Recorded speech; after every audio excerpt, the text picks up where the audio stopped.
We're working today on our agenda for our all-company in-person meeting in June, and just wanted to talk a little bit about why we why we meet and what are some of the core components for me of key things that we can't miss in an all-company. So we must get together as a team. As a entirely virtual organization, it's important that we have in-person real connection. A lot of us are medical field team members, and so we will see each other from time to time in the field, but not everybody is. And it's super critical that we get together and have that time. It's also important to have dedicated time to reflect on how we're doing and talk about goals and what we're going to be doing in the next for the rest of this year and next year. After that, some of the key things that I feel like we have to have at a meeting that sometimes are overlooked. Obviously, we're going to talk about goals, reflect on what we've done.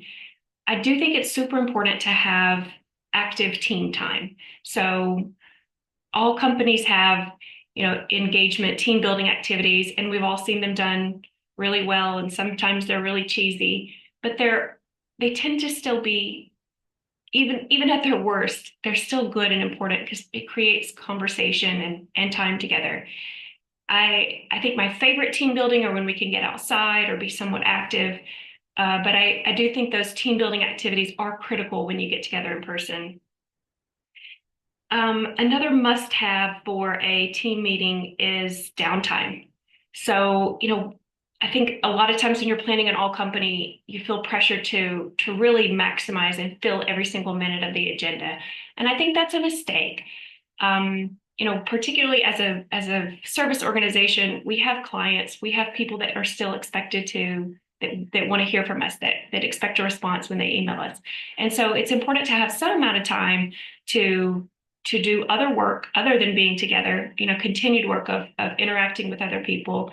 We have families, we need to call them, we need to have time to to be by yourselves in your rooms and have that true downtime. In addition to that, I think it's super important to have time to be out and about to do something. Often companies, when things are going well, or you know, companies will take you to a nice place. And then worst case scenario, they take you to a nice place and then you're in a conference room the entire time and you see a lovely landscape out of the window, but you never get to actually experience it. I think that's super tragic. So those are some of the things on my mind as we're thinking about our all company meeting. Would love to hear what has happened to you that was really great. What was an awesome team building, and what would you be really careful to avoid at a meeting? Um, Talk soon.